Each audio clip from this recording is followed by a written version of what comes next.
Memasuki tahun 2000 akan menjadi tahun yang sangat istimewa atas pelbagai sebab. Dunia seakan memasuki alam baru dan era baru. Tetapi sebaliknya, apa yang berlaku pada waktu itu bukanlah seperti yang diharapkan oleh ramai orang.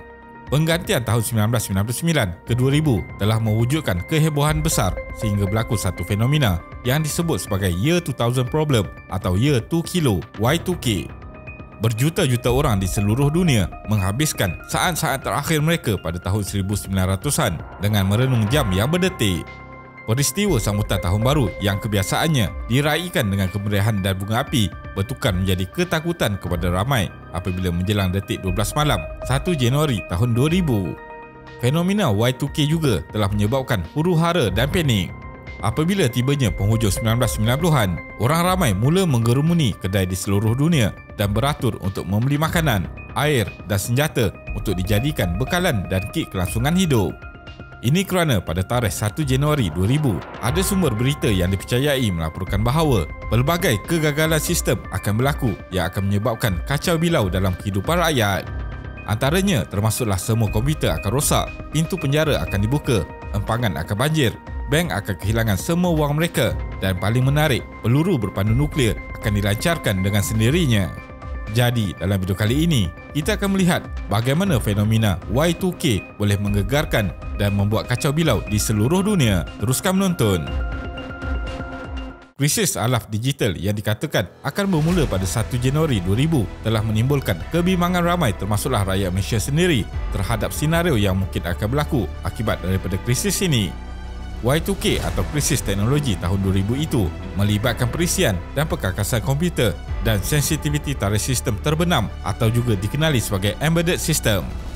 Bagi para pereka aplikasi dan program komputer di seluruh dunia, penggantian abad ini akan menjadi saat-saat yang mendebarkan dan berkemungkinan bakal membawa ancaman besar kepada keseluruhan sistem perkomputeran. Aplikasi dari krisis ini ialah kestabilan domestik, keselamatan nasional dan lebih dahsyat lagi, kestabilan dan keselamatan sejagat juga akan tergugat. Sebenarnya, ramalan perakhiran dunia seperti mana yang berlaku dalam fenomena Y2K ini juga bukanlah satu perkara yang baru. Cuma, apa yang berlaku semasa fenomena Y2K ini agak berbeza kerana ramai yang terkesan dan mempercayai kesan serta akibat daripada situasi ini. Pada Oktober 2019, Daily Mail turut melaporkan bahawa malapetaka teknologi lebih dahsyat daripada Y2K diramal bakal berlaku pada tahun itu. Inilah bukti bahawa walaupun kita sudah berada dalam alaf moden, ramalan malapetaka teknologi ini akan sentiasa ada dan tidak dapat dielakkan. Apakah itu Y2K?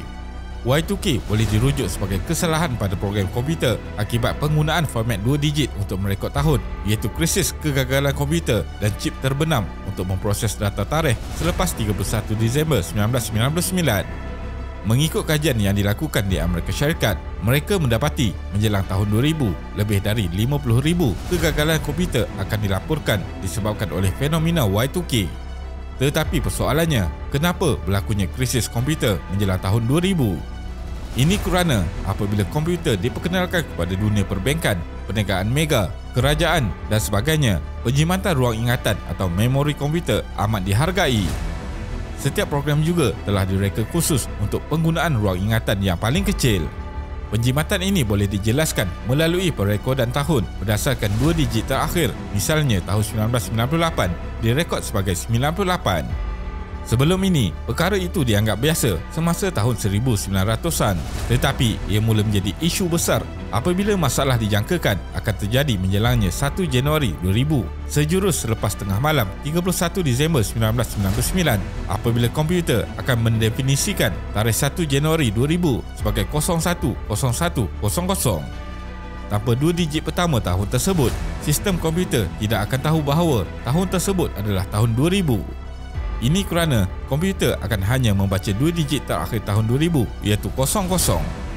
Akibatnya, komputer akan membuat perhitungan yang salah dan sekaligus menyebabkan gangguan besar dalam sistem.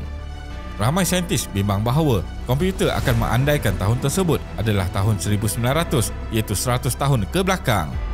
Ini bermakna komputer akan menjadi kelang kabut dan kusut kerana terpaksa berfikir 100 tahun ke belakang. Tarikh dan hari di dalam komputer juga akan menjadi salah. Misalnya, 1 Januari 2000 adalah hari Sabtu dan disebabkan Y2K, Januari 2000 adalah hari Isnin kerana ia mengambil kira tarikh tersebut sebagai 1 Januari 1900. Begitu juga selepas 28 Februari 2000, komputer akan mengandaikan hari Sabtu sebagai Jumaat dan hari Isnin sebagai Ahad. Ini kerana tahun 2000 merupakan tahun lompat di mana terdapat satu hari tambahan pada bulan Februari dan Y2K menyebabkan komputer menganggap satu hari tambahan ini sebagai 1 Mac 1900. Semua ini berlaku disebabkan setiap komputer di dunia mempunyai jam dan tarikh internal. Jam tarikh ini dibuat dalam bentuk pangkalan data yang ditulis dalam bentuk kod microsystem dan diletakkan pada salah satu chip. Fungsi jam tarikh ini sangat terhad kerana semua aplikasi perisian dan sistem operasi akan merujuk pada tarikh dan waktu yang ada di dalam chip tersebut. Disebabkan itulah berlakunya kekalutan yang besar pada waktu itu. Ratusan ribu habis kerana Y2K. Menurut tinjauan lebih daripada 30 ahli ekonomi dunia, pepijat Y2K ini telah menjejaskan sedikit sebanyak perkembangan ekonomi Amerika Syarikat. Tinjauan suku tahunan ahli ekonomi oleh Bank Persekutuan mendedahkan pelbagai ramalan dikeluarkan sebagai kesan daripada fenomena Y2K daripada penurunan dalam keluaran dalam negara kasar sebenar sebanyak 1 mata peratusan kepada kenaikan 0.5 mata peratusan. Bagaimanapun, secara purata, pakar ekonomi melihat peningkatan 0.1 mata peratusan keluaran dalam negara kasar yang dibawa oleh perbelanjaan untuk menyelesaikan masalah tarikh komputer itu.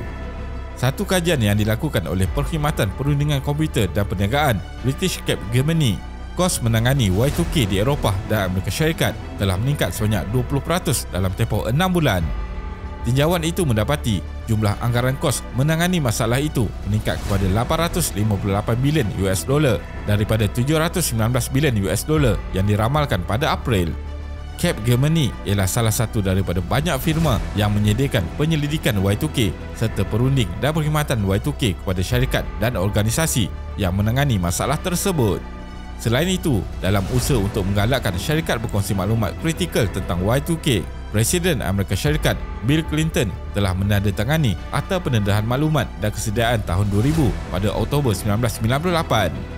Undang-undang direka bentuk untuk menggalakkan syarikat-syarikat teknologi Amerika Syarikat berkongsi data Y2K dengan menawarkan perlindungan liabiliti terhad kepada mereka untuk berkongsi maklumat tentang produk, kaedah dan amalan terbaik Y2K.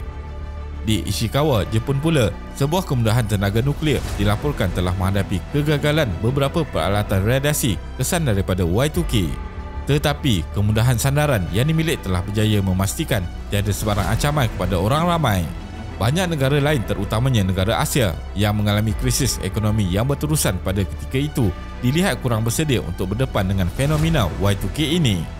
Pada pertengahan Disember 1998, Pertubuhan Bangsa-Bangsa Bersatu (PBB) telah mengadakan persidangan antarabangsa pertamanya mengenai Y2K dalam usaha untuk berkongsi maklumat, seterusnya menubuhkan pusat kerjasama Y2K antarabangsa yang berpangkalan di Washington DC. Dianggarkan 300 bilion US dollar telah dibelanjakan, di mana hampir separuh daripada nilai itu datangnya dari Amerika Syarikat untuk menaik taraf komputer dan program aplikasi agar mematuhi Y2K.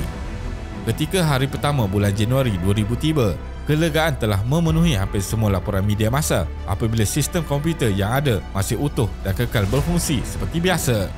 Ini diikuti dengan tuduhan bahawa kemungkinan kejadian kegagalan ini telah dibesar-besarkan sejak awal lagi. Kebanyakan negara tidaklah menghadapi sebarang masalah seperti yang digembar-gemburkan sebelum ini.